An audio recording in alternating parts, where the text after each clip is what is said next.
Cardom dan Marley Pini Carbing long rat pan Kethan Kang Tung Mate Kepachini Kang Tung ke Karbi Akai Tame Lapen Kapre Akai Tum Tame Bir Thelong Kidudun Kesung Nike Emekawe Lapen Enu Kang Thong Lapen Iri Keng Tekok Tiki La Hai Hui Hendo Pusini di Kake Tame Matada Setame La Hai Hui Pen Iritum Kedu Kesung Nai Lapen Kepatu Si Bangke Emekawe Hendo Emekawe Bangke Bir Thelong Kupima ke Klang Tame Tek Dunong Le Lapen Mekhini Pen ke Lang Dunong Le Lapen Tek Long Le Drason Lo Asi Athak Tumang ke Pulo Bir Thelong ke Dudun Kesung Nai ke Emekawe Hanlo Emek Yong Si Kabilo Prote Bir The ke Dun Tame Kesung Ason Lo Lapen Bir The Pen Chi Ubop Si Kimilo Pu Tumta Kaninje Bang Do Asi Ahok Lo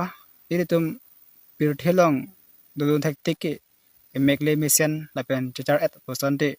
Emek Do Verte Poson Lo Stame Emek Yong Si Kabilo Prote Bang Kopi Manang ke Pitame Ilige Chowok Ason Po Lapen Lang Le Yang Pitame Ilige Jun Group Po Lang Tame Keter Ki Ardong Nang Pipone Mate Pitong Nang Pipone An Tame Koson Tong Nang Pipone Lasi Ke Dudun Tame Emek Kawi Bang Ke Sungkro Sajak to Mang Kenenje Emek Kawi Bang Ke Pirthe Dudun Sungkro Lapen Enu Kang Thong Mang Ke Chok Pusi Kenenje Enu Kang Thong Mang Ke Enu Si Kang Thong Choji Mate Bang Nang Khang Si Arjudong Le Choji Stame Emek Bang Ke Pirthe Long Ke Kupima Ke Klang Son Antame Chachar Chelo Lapen Tek Dunong Lelo Sajak Tum Kenenje Do Emek Yong Si Kabelo Pote Thilat Nimulo Butum Tado Sitame Bang Arnam Nampon Pitike Ilitum Emek Lavi Pastame Dudun Ang Kokpo Lapen Bang Kopi Manang Ke Pi Lakilitum Dudun Ang Kokpo Ke Emek Le Kawi Pote Ili Ke Tek Long Lelo Oktona Pi Pone Antona Pi Pone Lang Ta Kemisan Pone Mate Keng Odak Pone Sitame Ilitum Ang Ke Emek Kawi Pastame Napu Bang Arnam Nampon Pitike Birthe Bang Do Dun Bom Nampo Lapen Ekeng Ke Tekok Pastame Elamang Tek Serji Lapen Inhing Tamire Saji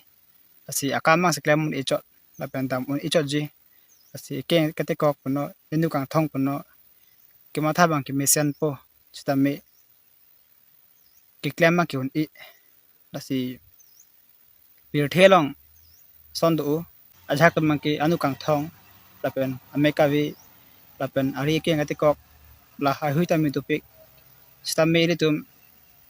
Hem Do Prong Tum Tami Kilana Bang Mesian Angji Lapen Ke Theng Ke Chok Awi Danang Po Lapen An Puno Han Puno Lapen Lang Puno Kai Ke Tami Ing Thirwet Sipinang Po Amekawi Pura Ilitum Tami Ke Chojun Harmu Tami Kiter Ke Ki Pinang Lo Asi Latum Phan Kiri Tum Si Kang Hon Ponang Po Asi Pirthe Long Ke Dudun Kesung Nai Lapen Ke Patu Nai Pulte Laki Emek Kawi Han Lo Mati Emek Kachachar Chi Han Lo Kesung Nai Ke Asi Enu Kang Thong Bang Ke Ilitum Enu Sing Thong Choji Asi Emek Bang Ke Chachar Sitame Emek Kachachar Chi Bang Ke Pirthe Ke Dudun Sungpik Lai Patu Si Lo La Pirthe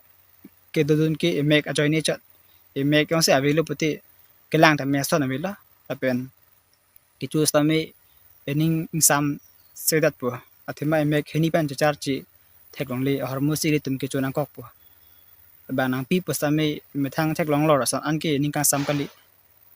Asi Pirthe Ke Dudun Ke Patu Si Ke Emek Kawi Han Lo Lasi Nilipini Karbing Long Rat Phan Ke Pachini Kang Tung Ke Emek Kawi Enu Kang Thong Lapen Iri Keng Ke Tekok Lasi Than Pachini Chot Lo Lasi Nang Tum Tame Pirthe Long Ke Dudun Kesung Nai Ke Patu Si Ke Kopi Lo Nang Tum Tame Mun Thi Tha Lapen Mun Thi Pen Nili Kumen Boksong Nang Pachini Tha Ke Du Ke Plang Ma Ke Nili Puam De Lo Enu Emek เป็นอีรีละให้ห้อยสินิลีนี้ป้อนจอดละละเสียงเลยtami nang pasini tha comment box lo sipini ki panel lo buka pek de tong tuna kardom